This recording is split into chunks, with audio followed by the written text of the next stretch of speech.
안녕하십니까. 저는 개막식의 사회를 맡은 한국물리학회 재무이사 광주과학기술원 김근영 교수입니다. 조금 전에 한국물리학회 양자특별 세션 및 심포지엄의 문을 활짝 열어주는 강연으로 최은미 교수님께서 흥미로운 강연을 해주셨습니다. 강연에서 소개되었듯이 모든 양자 과학과 기술의 핵심에는 양자역학이라는 물리학이 있으며 최신 기술 발전을 위해서도 물리학이 중요한 역할을 하고 있습니다. 앞으로 2박 3일간의 한국물리학회 봄 학술 논문 발표회에서 다양한 물리 분야의 새로운 연구 결과들이 발표되고 교류될 예정인데요. 특별히 양자과학 및 양자기술에 대해서 물리학을 바탕으로 한 집중적인 학술 교류가 진행될 예정입니다. 이러한 행사를 축하해 주기 위해서 이종호 과학기술정보통신부 장관님께서 온라인으로, 그다음에 한국연구재단 이순칠 양자기술단장님, 정보통신기획평가원 오윤재 반도체 양자 PM님께서도 참석을 해주셨습니다. 그리고 이른 아침부터 이 자리에 함께 참여해 주신 모든 분들께 감사드립니다. 개막식 행사의 첫 순서로 한국물리학회 홍성윤 회장님께서 환영의 말씀을 해주시겠습니다. 박수로 맞이해 주시기 바랍니다.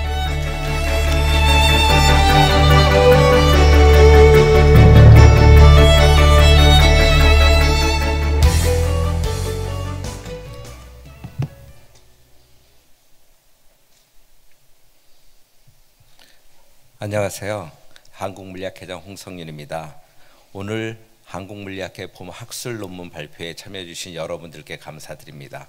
한국물리학회는 2022년에 창립 70주년을 맞이하였고, 이번 봄 학술 논문 발표에서는 100회 정기총회를 열게 되었습니다.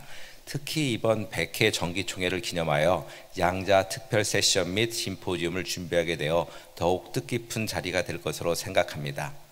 바쁘신 중에도 동영상 축사를 보내주신 과학기술정보통신부 이종호 장관님, 자리를 함께해 주신 한국연구재단 이순칠 양자기술단장님, 정보통신기획평가원 오윤재 반도체 양자 PM님, 그리고 방금 전에 대중강연을 해주신 고려대 최은미 교수께도 감사드립니다.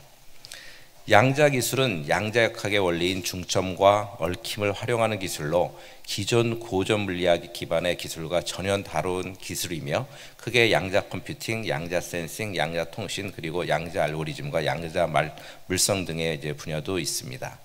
양자 기술이 상용화된다면 기존에 시도할 수 없었던 난제를 해결하고, 이를 활용한 산업적 발전과 그 파급 효과가 매우 클 것으로 기대됩니다. 한편 유네스코에서는 내년 2025년을 국제 양자 과학기술의 해 International Year of Quantum Science Technology로 선포하였습니다. 양자역학 시작의 100주년을 기념하는 양자기술의 중요성을 알릴 예정으로 알고 있습니다. 이에 한국물리학회에서는 정기총회 100회도 기념하고, 내년에 국제 양자기술 과학의 해도 기념하는 양자 특별 세션 및 심포지움을 열므로써 물리학이 중심이 되는 양자기술의 중요성을 알리고, 국내의 우수 연구진이 함께 모여 양자기술에 대해 논의할 수 있는 자리를 마련하여 국내 양자기술의 발전에 기여하고자 합니다. 오늘 개막식 행사는 조금 전에 최은미 교수의 대중강연에 이어 이종호 과학기술정보통신부 장관의 축사, 동영상 축사, 그리고 한국연구재단 이순칠 기술단장님, 그리고 정보통신기획평가원 오윤재 반도체 PM님의 정부 양자기술 분야 소개 등의 순서로 진행될 예정입니다. 이후 3박 3일간 국내 정상급 연구자들의 학술 연구 발표가 진행되는데, 특히 내일 4월 25일에는 기조 강연으로 양자 컴퓨팅 분야의 세계적 권위자인 김정상 듀크 대학교 교수가 Practical Quantum Computing with Trapped Ion이라는 주제로 강연을 진행해 주실 예정입니다. 물리학은 양자 기술의 기본이고 핵심이며, 앞으로의 양자 컴퓨터 및 기술의 발전에서도 주도적인 역할을 할 것입니다. 이번에 한국물리학회 제100회 정기총회를 기념한 양자 특별 세션 및 심포지엄을 통하여 양자 기술에서의 물리의 중요성을 확인하고, 많은 물리학자들과 양자 기술에 관한 새로운 연구와 정책을 공유하고자 합니다. 2박 3일간의 양자 특별 세션 및 심포지엄을 즐기시면 고맙겠습니다. 예, 고맙습니다.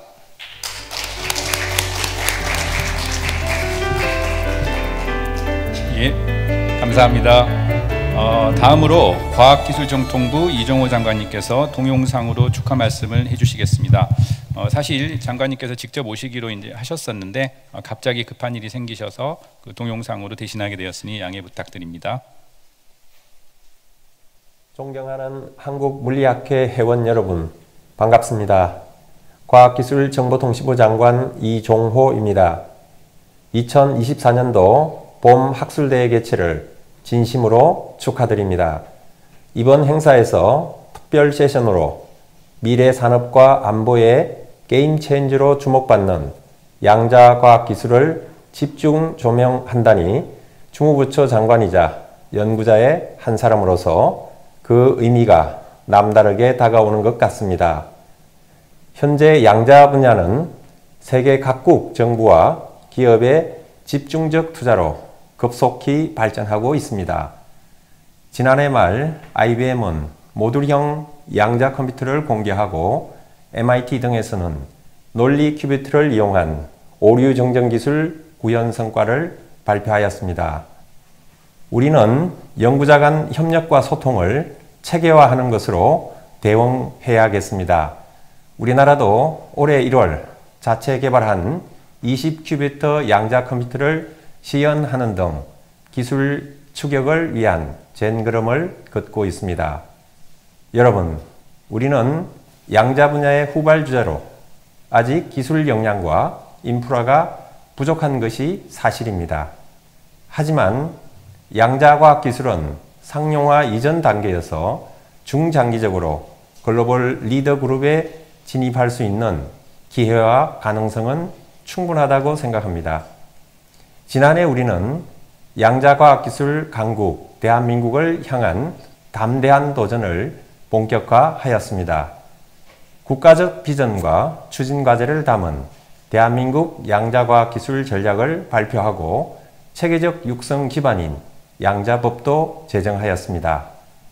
올해부터는 양자 분야를 AI, 첨단 바이오와 함께 3대 게임 체인저 기술로 삼아 국가적 역량을 더욱 집중해 나가고자 합니다. 대형 R&D 사업을 통해 정부 투자를 대폭 확대하고 양자법 시행에 맞춰 제도적 기반도 한층 강화하겠습니다. 양자백과 같은 시설 인프라를 공동 활용하는 체계를 마련하는 한편 연구 산업 간 서로 협력하고 상생할 수 있는 퀀텀 플랫폼과 생태계 조성도 서두르고 국민 눈높이에 맞춰 적극 소통하겠습니다. 여러분, 한국물리학회는 2000년대 초 양자기술 불모지와 다름없었던 국내에 씨를 뿌리고 걸음을 준 선구자 역할을 자처해 왔습니다. 이 점에 대해 감사드립니다. 지금은 이학공학 등 다양한 학제와 연구자, 산학연 간 융합과 적극적인 협력이 필요한 시기입니다. 한국물리학회가 양자 분야에 다양한 주체가 참여하고 화학적 결합을 만들어내는 용광로가 되어 주시기를 희망합니다. 저도 함께하면서 여러분을 응원하겠습니다. 이 행사가 그 출발점이 되기를 기대하며 끝으로 여러분 모두의 근승과 행복을 기원합니다. 감사합니다. 예, 감사합니다. 방금 이종호 장관님께서도 언급하셨듯이 정부에서도 양자 기술은 12대 국가 전략 기술의 하나로 지정하여 전폭적으로 지원하고 있습니다. 이에 한국연구재단 이순칠 양자기술단장님과 정보통신기획평가원 오윤재 반도체 양자 PM님께서 정부의 지원 정책을 소개해 주시겠습니다. 먼저 이순칠 단장님께서 말씀을 해 주시겠습니다. 예, 박수로 맞이해 주시죠.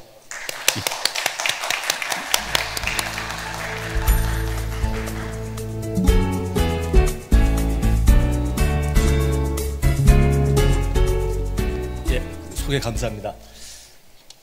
제가 오늘 말씀드려야 될 내용이 양자 컴퓨팅에 관한 우리나라의 정책 얘기거든요.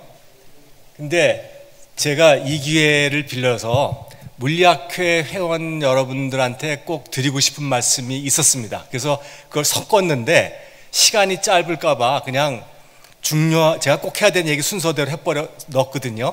그래서 좀 두서가 없을지도 모르겠는데 양해해 주시기 바랍니다. 양자 컴퓨터는요 이미 만들어져 있습니다. 이미 만들어져 있어가지고 클라우드 서비스를 통해서 다 쓰고 있습니다. 물론 전문가들이 주로 쓰고 있는 거죠. 예를 들어서 이 그래프가 뭔가 하면요, 이 그래프가 그러니까 금융산업, 세계 금융산업이요, 양자 컴퓨팅에 사용할 거라고 예상되는 돈, 이거거든요. 그래서 이제 2032년에는 얼마로 예상되냐면, 이게 단위가 밀리언 달러니까 그럼 여기가 억 아닙니까? 18억 불, 18억 불이니까 18조, 20조가 좀 넘겠네요. 20조 넘게 투자할 거라는 건데, 이런 전망은 뭐 장밋빛 미래같이 막 할 수 있잖아요. 그러니까 이런 건 뭐 믿을 수 없는 수치라고 치고, 이 앞부분 한번 보십시오. 이게 앞부분 데이터가, 이게 이제 딜로이트 인사이트라는 데서 나온 건데, 보스턴 컨설팅 뭐 이런 것처럼 이제 저런 거 자료 많이 만드는 뭐 그런 회사라고 하더라고요.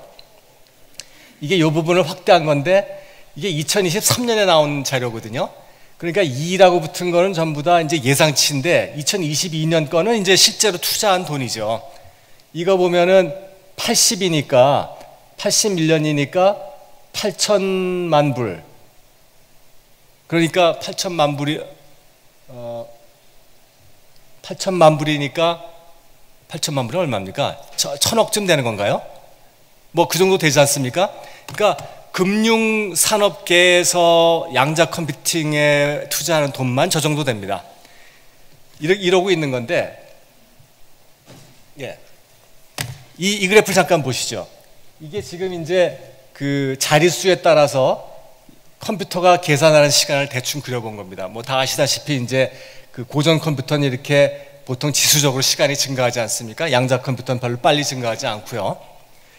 그리고 이제 이런 크로스 포인트를 넘어가게 되면은 우리가 뭐 양자 우월이나 양자 이득이 있다, 이렇게 얘기할 수 있겠죠. 그러니까 이런 거를 양자 컴퓨터가 쓸모 있는 일을 하려면 이런 지역에서 일을 해야 되는 것인데, 아시다시피 이렇게 잘할 수 있는 컴퓨터 아직 없습니다. 이런 장난감 같은 컴퓨터만 있거든요. 근데 그러면 뭐 금융산업에서 이미 뭐 그 1,000억씩 넣기도 하지만, 전 세계에서 적어도 몇백 개 이상 되는 기업이 양자 컴퓨터를 써서 클라우드 서비스를 이용하고 있습니다. 그 사람들 도대체 뭐 하고 있을까요, 지금? 이런 좋은 양자 컴퓨터도 없는데. 양자 우월성을 보이는 게 이런 장난감 같은 걸로요, 그러니까 뭐 예를 들면 5비트짜리하고 10비트짜리로 양자 컴퓨터를 계산해보고, 뭐 예를 들면 최적화 알고리즘 같은 거, 이런 걸 계산해보고 5비트일 때보다 10비트일 때가 고전 컴퓨터와의 차이가 줄어들었다. 그러니까 이 이론적인 예상치하고 잘 맞으니까 언젠간 크로스오버가 올 것이다. 이런 거 확인하고 있는 겁니다. 현대차가 이런 배터리 개발을 하고 있으면서 배터리 개발한다는 게 이제 신물질 개발하는 거죠. 이런 알고리즘 개발하는 걸 갖다 다 해놓고 나면 언젠가 이 컴퓨터가 만들어졌을 때, 그때 딱 자기네가 새로운 배터리 만들어서 효율을 2% 높이면 나머지 배터리 회사들 다 죽을 거 아니겠습니까? 그러니까 손 놓기 던 회사들은 그때 가서 시작해봐야 이제 늦는 거죠. 그런 걸 하고 있는 겁니다. 그러면 이제 과연 이 포인트가 언제 올 거냐, 이게 저희한테 제일 관심사일 텐데, 이게 전문가들 사이에서도 시간이 기대 시간이 상당히 많이 왔다 갔다 합니다. 내년이라 그러는 사람도 있고 영원히 안 올 거라 그러는 사람도 있고요.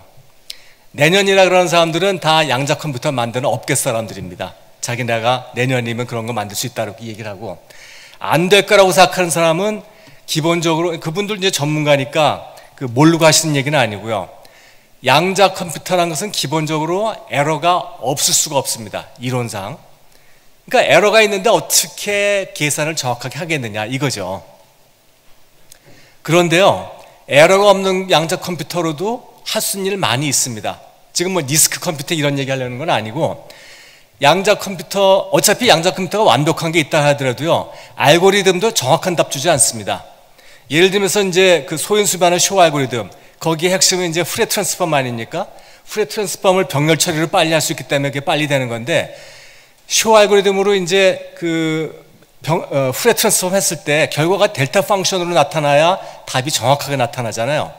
그럼 그 전에 데이터가 무한히 긴 사인 웨이브여야 되는데, 그런 데이터가 어디 있습니까? 그러니까 결과가 나오면 거기서 내가 원하는 답이 상당히 높은 확률로 나오는 것이지, 틀린 답이 나올 가능성들이 다 있습니다. 그로바이브리도 마찬가지고요. 그러니까 이런 양자 컴퓨터가 있으면 이걸로 미사일 탄도 계산하고 실시간으로 탄도를 이렇게 지정해주고 이런 데는 못 쓰겠죠. 틀릴 수 있으니까. 근데 암호를 깬다. 은행교자 암호를 깨는데 100년에 깨질 걸 갖다 1분 만에 깰 수 있다 그러면 답이요. 암호를 푸는 게 어렵지 주어진 답이 이게 맞는 답인지 아닌지는 금방 체크하지 않습니까? 넣어보면 되니까. 그러니까 양자 컴퓨터가 답을 내줬을 때 이게 틀렸으면 다시 계산시키면 됩니다.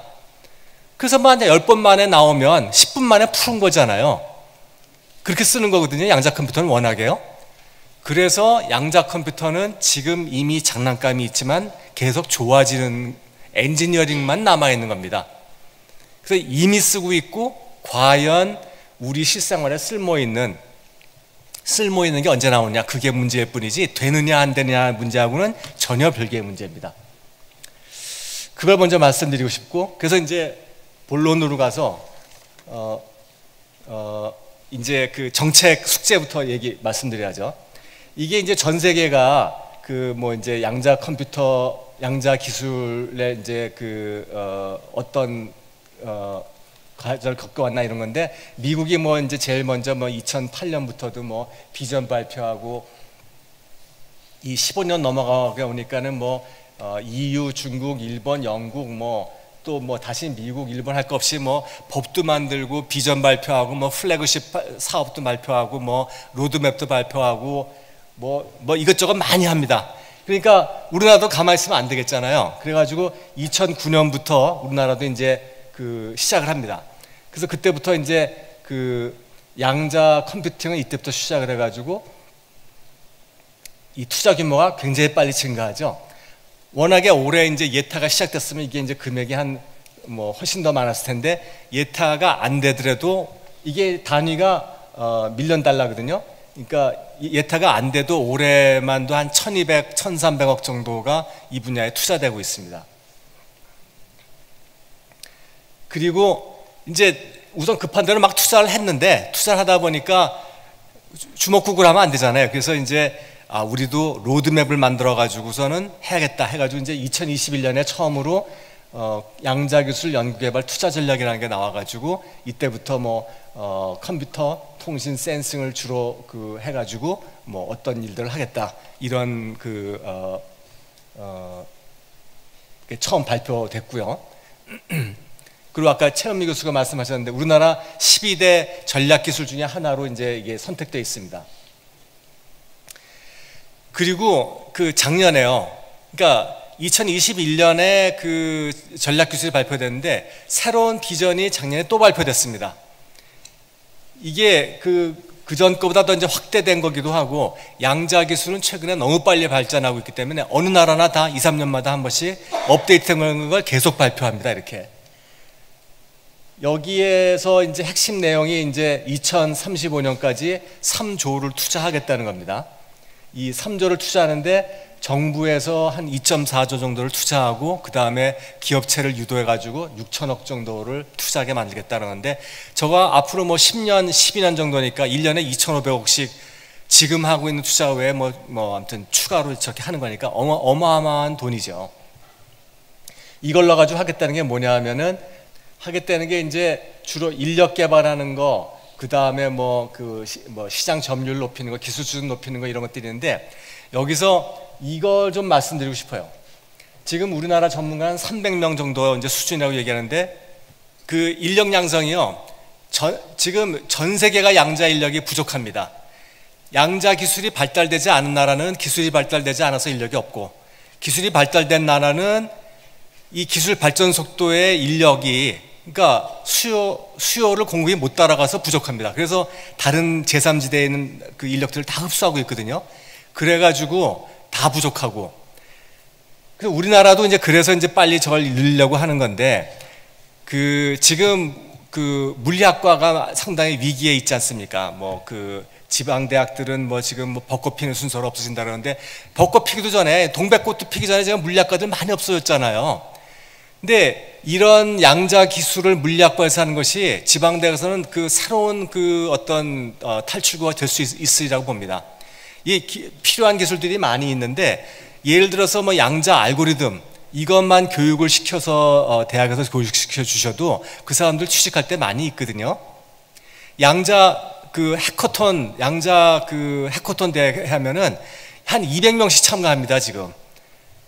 그러니까 그런 걸 해도 되고, 그 다음에 뭐 양자 기술에 관련된 뭐 여러 가지 소부장 기술 하셔도 되고, 이런 거를 여러 가지로 기술을 기술적으로 교육을 훈련시켜 주시면 아마 그 순수 물리를 해서 나는 어떻게 먹고 사나 이렇게 걱정하는 지방대학의 물리학과에서도 어쩌면 새로운 기회가 될 수 있을 거라고 생각이 듭니다. 그리고 우리나라는 양자법을 작년 10월에 발표를 해가지고 올해 10월부터는 시행을 하기로 되어 있는데, 양자법이 전 세계에서 두 번째로 이거 시행하는 겁니다.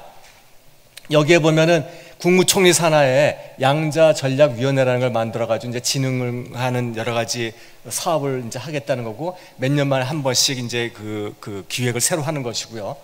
여기에 뭐 연구 허브도 만들고 인력 양성 전문 연구기관도 지원한다고 되어 있습니다. 전문 교육기관을 지정하겠다는 거죠.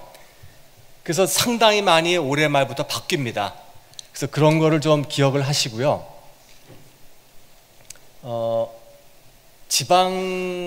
지방도 많이 이제 관심을 갖고 있는데, 지방 정부도 지방 자치단체도 많이 관심을 갖고 계시니까 그 도와주시면 좋고요. 4분만 해야 되면 이건 저희 양자기술단 그 사업을 좀 소개해 드릴까 했는데, 이거보다도 더 관심 있으신 게 이걸 것 같아요. 양자 물질이 상당히 중요합니다. 근데 현재는 양자 기술 자체에 양자 물질을 저희가 포함시켜서 하고 있지는 않습니다.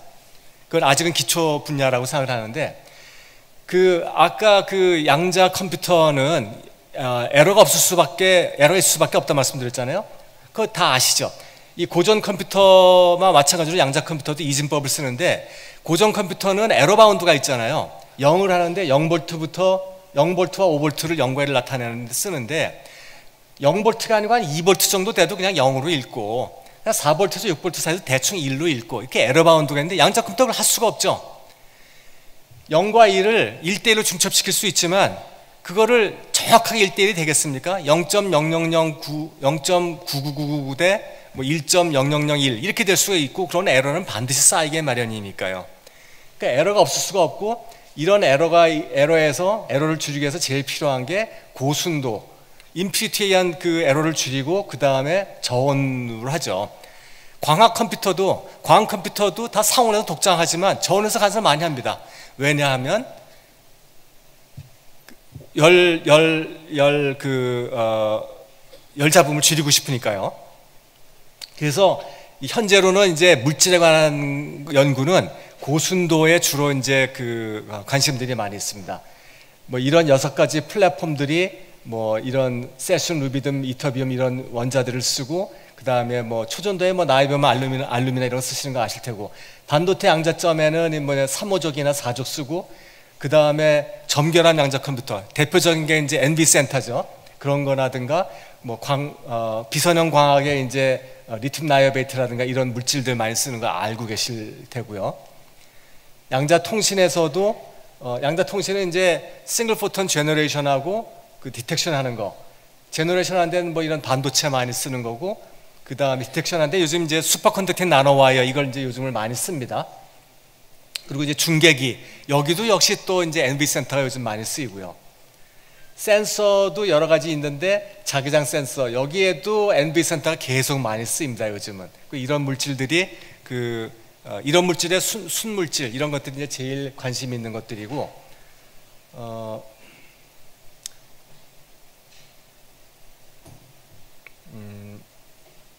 여기 물리과에서 제일 관심 있으시는 뭐 이런 양자 물질들, 이런 것들은 사실은 현재 양자 기술에는 쓰이고 있지 않습니다.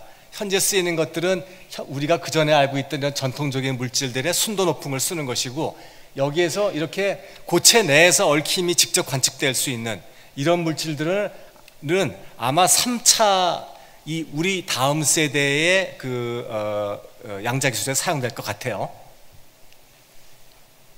그래서 서머리를 하자면 양자법이 나와서 올해부터 많이 달라질 거라는 거, 그리고 3조가 투자될 예정이고, 인력이 지금 굉장히 부족한 것이 우리나라와 우리 그 대학과 우리 물리학과의 위기이자 기회가 될 수 있다는 점을 좀 말씀드리고 싶고요.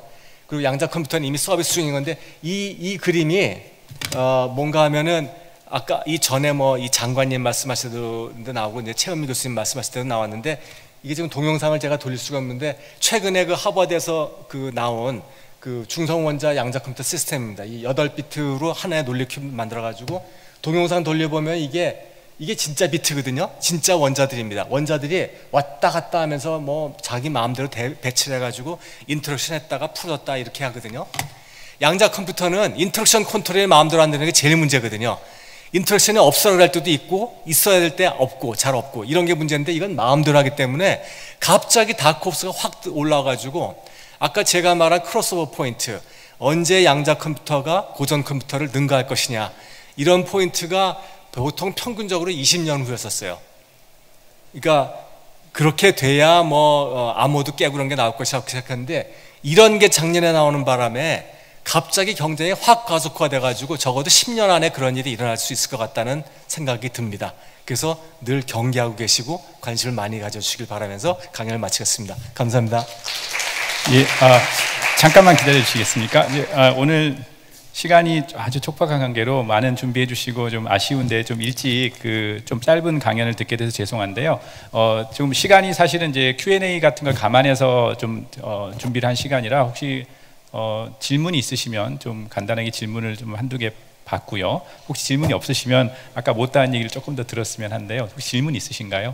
그 연구재단에서 어떤 그 양자 관련 사업하는지 그거만 뭐 한 조금 말씀드리겠습니다. 한 5분 정도 더 말씀해 주시면 좋을 것 같습니다.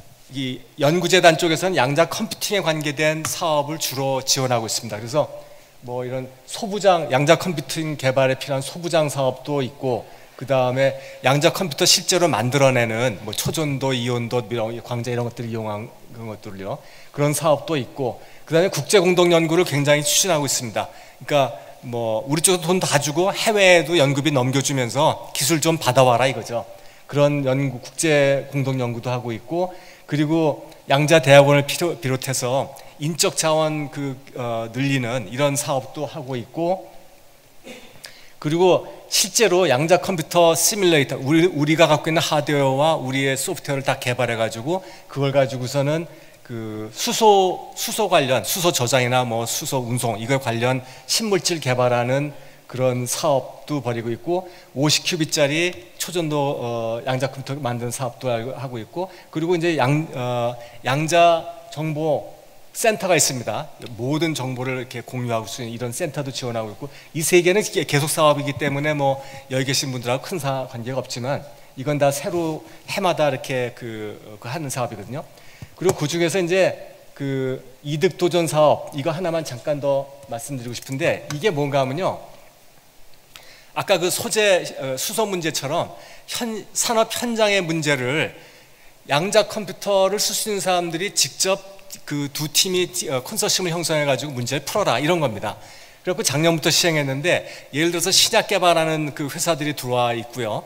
그리고 뭐 어떤 경우에는 뭐 이제 이 방막을 한 50층 쌓아 가지고서는 뭐 어떤 특정한 주파수만 반사시키거나 뭐 흡수하거나 이런 방막 만드는데 최적화하는 문제를 풀겠다고 한 팀도 있고, 뭐 이렇게 지금 한 7개 뽑힌 게 있습니다.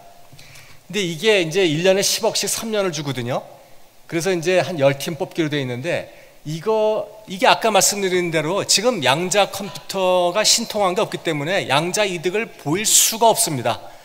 그런데도 이걸 하는 이유는 기업체가 이런 데 좀 관심을 가지고, 우리나라 기업체들 너무 몰라서 안 하고 있거든요. 우리가 돈 대줄 테니까 양자 컴퓨터 써보고 이게 뭘 할 수 있는지 좀 알아봐라. 그러니까 그러니까 꿈 같은 얘기가 아니고 정말로 일어나는 일이라는 거죠.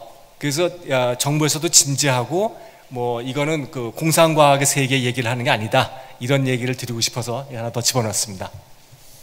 예, 감사합니다. 예, 혹시 마지막으로 또 궁금하신 점이 있으실까요? 모시기 굉장히 어려운 분이시라 이 기회에 또 질문해 주시면.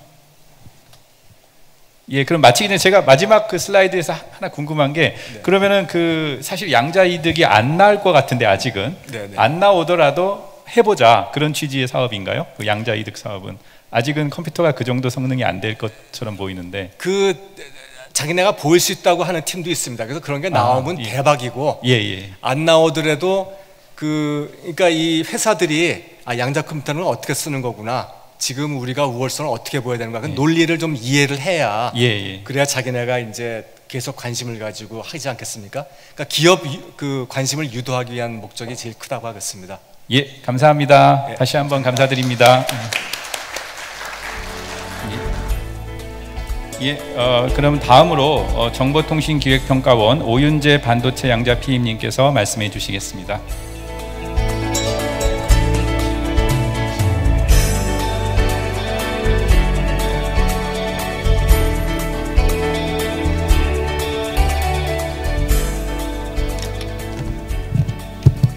예, 안녕하십니까. 방금 소개받은 오윤재 PM입니다. 저는 정보통신기획평가원에서 반도체, AI 반도체 분야하고 양자하고 맡고 있고요. 이렇게 물리학회는 제가 한 40년 정도 만에 온 것 같습니다. 한 물리학으로 그때는 핵물리학 쪽 이론을 했었고요.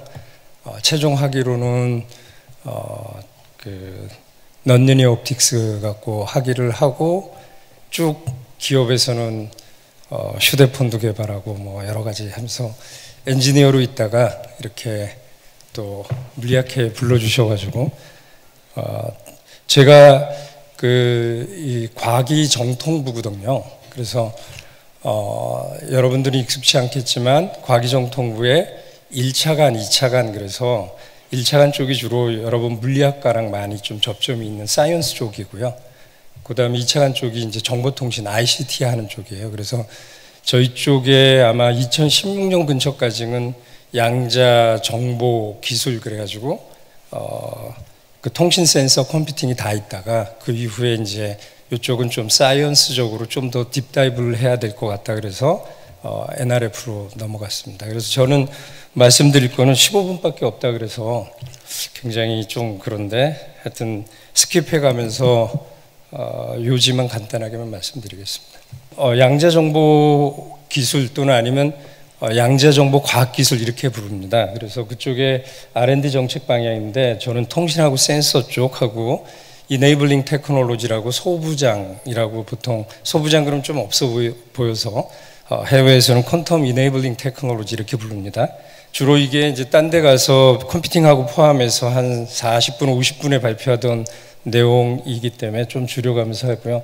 이미 우리는 이제 뭐 디지털 혁명이라고 하는 것도 양자역학에 기반해서 레이저하고 반도체 이런 것들이 만들어졌지 않습니까? 근데 점점 그걸 이제 어떤 분들은 제1차 양자혁명이라고 부르고요. 저희는 이제 제2차 양자혁명이라고 단일 양자 특성을 잘 활용해서 컴퓨팅하고 통신하고 센서 쪽에 획기적인 발전을 일으킬 수 있습니다. 그래서 그런 부분에 초입세에 와 있다. 그리고 양자 역학적인 특성하고 ICT에 해당되는 컴퓨팅, 통신 센서랑 잘 하면 저희들 아까 얘기했던 컴퓨팅 쪽에 아주 초고속, 그 기존 고정 컴퓨터가 못하는 그 계산을 빠르게 할 수 있다든지 다 저걸로 대체한다는 얘기는 아닙니다. 그 다음에 통신도 이쪽은 중국, 미국보다 아마 중국 쪽이 굉장히 열심히 하고 있는데 암호통신, 그 다음 더 나아가서 기존의 인터넷을 양자 인터넷으로 만들겠다 그래서 굉장히 큰 비전을 갖고 하고 있고요.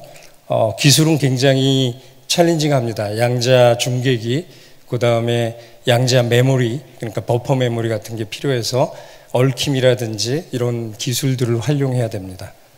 그리고 양자 센서 쪽은 상대적으로 양자 이득을 얻기에 뒤에 설명을 드리겠지만 좀 제일 빨리 양자 이득을 실생활에서 얻을 수 있게 만드는 분야일 것 같고요. 전 세계적으로는 굉장히 많이 국방, 이쪽 분야가 잘 안 알려진 거는 컴퓨팅보다도 이러한 무GPS 항법이라든지 아니면 잠수함을 디텍한다든지 양자 레이더라든지 그 스텔스기를 잡는다든지 이런 굉장히 군사기술 쪽이 많습니다. 그래서 기술적인 진보에 대한 거를 워크숍을 통해서 잘 발표를 안 합니다. 그래서 여기 같은 경우에는 양자 정보 과학 기술의 가장 기본이 되는 양자 비트 큐빗이라고 보통 얘기하지 않습니까? 근데 큐빗 플랫폼이 요거 외에도 쭉 미래에 더 있겠지만 투 레벨 시스템, 그러니까 두 가지 레벨, 그러니까 뭐 익사이티드 스테이트하고 그라운드 스테이트의 투 레벨이 됐던, 전자의 스핀이 됐던 그런 투 레벨 시스템을 가진 거든, 자연계에 있는 원자라든지 아니면 광자라든지 이온이라고 하는 건 원자에서 이제 체외각 전자를 없앤 거니까요. 잘 가둬두기 위해서 이온 상태를 만들고요. 그러든지 아니면 인공적으로 걔를 갖다가 만듭니다. 초전도 같은 경우도 뭐 LC 서킷을 잘 만들면 저런 투 레벨 시스템을 근사적으로 인공 원자를 모델링할 수가 있습니다. 그리고 반도체 갖고도 할 수 있고 다양한 플랫폼이 있고요. 그 다음에 이 통신 개요부터 쭉 나가기에는 너무 커서, 통신이라고 하는 거는 궁극적으로 뭘 하고 싶은 거냐면요, 궁극적인 보안이 되는, 그리고 양자, 아직은 많지 않지만 양자 센서, 양자 컴퓨팅끼리 연결해서 지금에 있는 양자 인터넷, 네트워크로 발전하고 싶은 겁니다. 그리고 그러려 그러면 원격 노드 간의 월킹 큐빗을 잘 공유해서 양자 네트워크로 가야 되거든요. 굉장히 챌린징한 분야고요. 지금 현재 기술은 그 중에 이제 확률적으로 단광자를 보내가지고 암호 QKD라고 해서 퀀텀 키 디스트리뷰션 하는 쪽에 이용하는 겁니다. 키만 디스트리뷰션 하는 거고요. 그런 쪽은 아까같이 양자 정보가 흘러가는 건 아닙니다. 근데 이거는 이미 국내에도 상용이 전 세계 3번째로 상용이 돼 있고요. 단지 예를 쓰려면 너무 비용이 현재는 비싸서 전 세계적으로 이 분야를 어떻게 비용을 낮출 건지 하는 그런 레벨에 와 있고, 이건 가장 빨리 와 있는데 보통 이런 쪽은 뭐 얽힘을 이용하거나 이러질 않고, 좀 더 어떤 분이 볼 땐 이게 양자야 할 수 있을 겁니다. 광통신에서 좀 더 확률적으로 싱글 포톤을 제너레이트해서 거기다가 이렇게 평강 쪽으로 하든지 아니면 뭐 딜레이 라인 줘서 하든지 여러 가지 기법들이 있고요. 이쪽은 잘 알려져 있고, 아까 말씀드렸듯이 양자 중계기라고 해서 얽힘을 이용해서 우리 퀀텀 텔레포테이션을 할 수 있지 않습니까? 그래서 기존에 있던 정보를 저쪽으로 양자 상태를 보낸다든지, 저게 이제 중계기 형태죠. 저게 발전되면 노드를 여러 개 가면 네트워크가 되는 거고요. 그 다음에 이제 양자 센서 아니면 센싱이라고 보통 얘기하는데, 이쪽은 우리가 4대 센싱 플랫폼이라 그래서 관성, 중력이나 관성을 어떻게 하면 여하이 고전적인 한계를 넘어서서, 그러니까 산탄 잡음이라든지 회절 한계라든지 여러 가지 우리가 가시광밖에 센싱을 못 하는데 그 외에 땀 파장대를 센싱한다든지 하는 그러한 그 분야고, 자기장 전기장을 잘 잰다든지 그러면 응용 범위가 아주 넓습니다. 그리고 이미징을 빛을 갖다 잘 잰다든지, 그 다음 시간을 정확히 잰다든지 하는 것들이 있고요. 센싱은 크게는 메트롤로지라 그래서 측정 방법론, 여기 아마 물리하시는 분들이 관심을 좀 가질 수 있는 건데, 그러니까 새로운 양자 측정 원리, 그 다음에 어떻게 정밀하게 큐빗을 측정할 수 있을지, 이런 좀 원론적으로 이론과 기초적인 실험이 있을 수 있고요. 그 외에 이제 실제적인 물리계를 잘 재는 거고, 여기 보시면 퀀텀 인탱글먼트나 스퀴즈드 빛을 이용하면 가장 이득을 극대화할 수 있습니다. 기술적으로 어려운데. 근데 이제 저 부분도 지금 원천 기술로 개발 중이지만, 현재는 퀀텀 코어런스라고 중첩을 잘 이용해도 기존에 못 재던 중력을 더 정확하게 한 100분의 1 이하로 잴 수 있기 때문에 우리가 그전에 못하던 많은 일들을 할 수 있습니다. 그리고 이것의 응용 범위는 아까처럼 산업으로 보면 우리가 뭐 반도체 쪽에 초미세 공정으로 가고 3D 구조로 가면서 디펙이 났든지 분석할 수 있는, 리얼타임으로 할 수 있는 장비들이 없거든요. 굉장히 작은 사이즈. 그런 걸 리얼타임으로 잴 수 있는 양자 센싱을 만든다든지, 그러니까 고감도 전자기장 센서를 만드는 겁니다. 아니면 지하 내부의 중력계, 그 다음에 아니면 위성이 없는 상태에서 가장 미국에서 관심 많이 갖고 해외에서 관심 많이 갖고 있는 거는 무GPS 항법입니다. GPS 없는 상태에서 요즘은 북한만 해도 뭐 기술이 발전하지 않은 나라도 GPS 제밍은 그냥 너무 쉬운 기술이거든요. 그러면 전시가 되면 GPS가 없다고 봐야 됩니다. 그렇게 됐을 때 작전 시간을 굉장히 증가시키는 방법, 그 다음 GPS가 아예 없는 그 해저의 그 잠수함을 무GPS로 항법한다든지, 지금은 이제 잠수함이 중간에 한 번씩 GPS를 보러 올라올 때 많이 공격을 당하거든요. 그래서 하여튼 그런 부분을 할 수 있고요. 그 다음에 제가 이제 또 하나 말씀드린 게 퀀텀 이네이블링 테크놀로지, 그래가지고 양자 활성화 기술.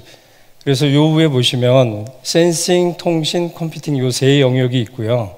그 밑에 이제 활성화 기술이 소재, 큐빗, 우리들이 지금 이쪽을 보시면 컴퓨팅에 현재 굉장히 외라도 많고 굉장히 인터페어런스, 외부하고 인터페어런스도 차단하고 이러기 위해서 아주 극저온으로 가고 진공으로 가고 뭐 이러지 않습니까? 그거에 맞는 큐빅 플랫폼으로 이런 여러 가지들, 현재 이제 아까 얘기한 중성원자가 이제 많이 곽광을 받고는 있지만 저런 쪽이 많이 연구되고 있고, 이 큐빅 플랫폼은 통신 센서 컴퓨팅의 기반이 되고 서로 다 서포트할 수 있는데, 현재는 많이 들여다보고 있는, 컴퓨팅 쪽에서 많이 들여다보고 있는 영역이 어디고, 통신 센서에서 많이 활용하는 부분이 어디다, 이렇게 나뉘어져 있습니다, 조금. 그리고 그 통신, 그런 소재, 미래 소재 갖고, 큐빗 회로를 어떻게 잘 만드느냐 하는 그런 부품 레벨까지는 있을 거고, 그 다음에 이제 양자 기술은 아닌데, 실제 보면 초전도 그 양자 컴퓨팅 같은 경우에 밖에 극저온에서 뭐 그 CMOS 센서가 필요한다든지 RF로 그 게이트 오퍼레이션을 한다든지 이런 기술들이 필요하거든요. 그래서 그런 기술들을 어떻게 여하이 할지, 그러니까 이렇게 서포팅하는 기술이죠. 그리고 이쪽은 좀 넘어가겠습니다. 뭐 중국 쪽은 현재로는 18년 이후에 특허 출원이 미국의 2배 정도로 계속해서 집중적으로 투자를 많이 하고 있습니다. 컴퓨팅 쪽은 미국 쪽이 워낙 아직은 제대로 된 컴퓨팅은 아니지만 스타트업이 있고 하지만, 예, 이쪽은 넘어가고요. 실제 보면 유럽 같은 경우나 미국이나 요 오른쪽 밑에 보시면 통신, 컴퓨팅, 센싱 앤 메트롤로지, 그 다음에 베이직 사이언스, 이렇게 영역을 나눠서 골고루 투자를 하고 있습니다.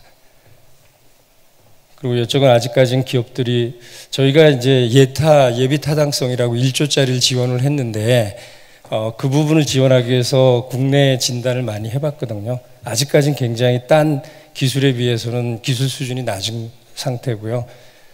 여기 2023년인데 올해 해도 아까 컴퓨팅만 합쳐서 600몇 억이라 그랬는데, 그거는 이제 인력 양성 뭐 등등등 막 포함한 거고요.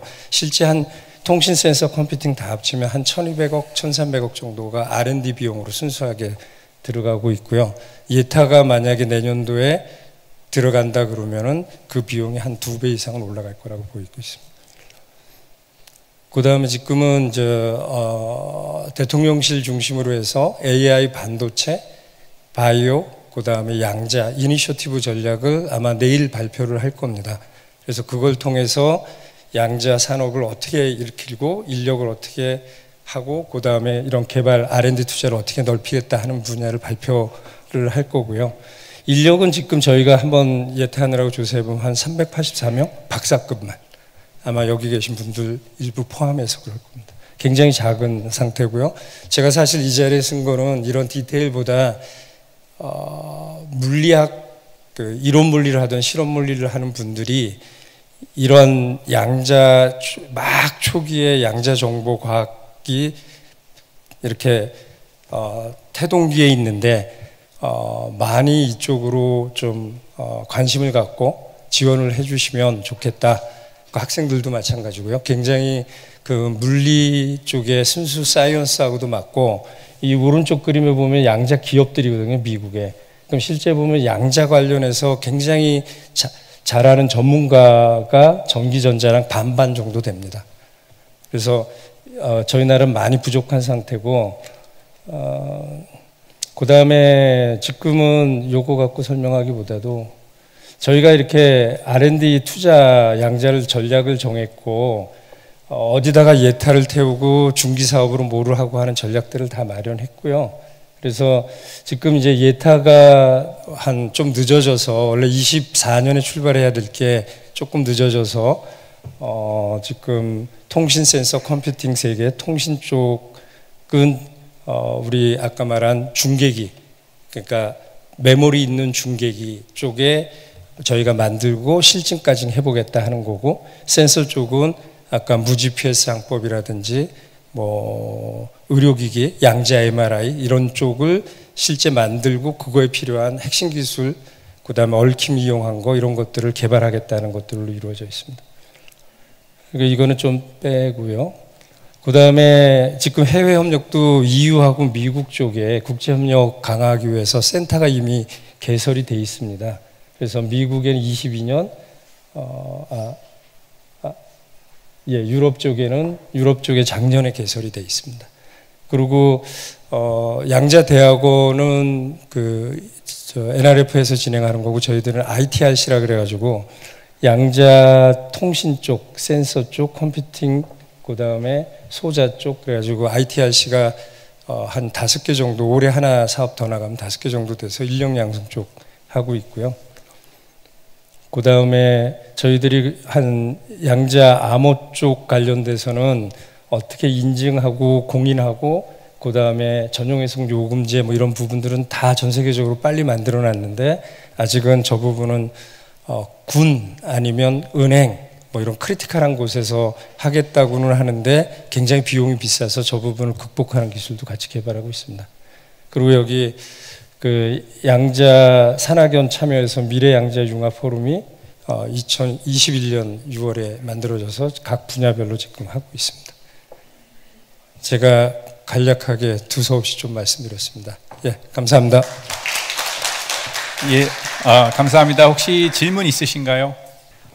이제 교육 관련 인재 양성에 대해서 이제 정보를 얻고 싶은데, 사실 이제 저는 이제 고등학교 교사인데 학생들에게 대입 정보를 줄 때 저는 양자 기술 관련한 정보를 어디서 얻어서 학생들에게 안내를 해주면 좋을지 정보 출처를 좀 알려주시면 감사하겠습니다. 예. 네.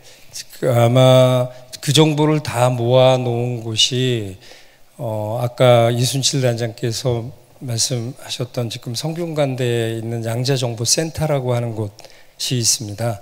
그래서 아마 추가로 말씀해 주시면 얻을 수 있고, 또 하나 미래양자융합포럼에서도 그런 역할들이 있는데, 아까 거긴 산업 쪽에 좀 가까우니 교육 쪽은 좀 전에 말씀드린 그쪽에서 많은 정보를 얻을 수 있을 겁니다. 아마 고등학교 대상으로도 교육을 하고 있는 걸로 알고 있습니다. 예. 또 다른 질문 딱 하나만 더 있으실까요? 예, 없으시면 다시 한번 박수로 감사드리겠습니다. 예, 감사합니다. 오늘 저기 단장님하고 PD님 이렇게 모셨는데 너무 급하게 진행하게 돼 죄송하고요. 오늘 12시부터 바로 이 자리에서 양자 컴퓨팅 학술 세션이 진행될 예정이어서 어쩔 수 없이 조금 타이트하게 진행이 됐고요. 참석해 주신 모든 분들께 다시 한번 감사드리고, 오늘 앞으로 2박 3일간 한국물리학회를 통해서 물리학을 통한 양자과학 기술 발전을 즐기시기 바랍니다.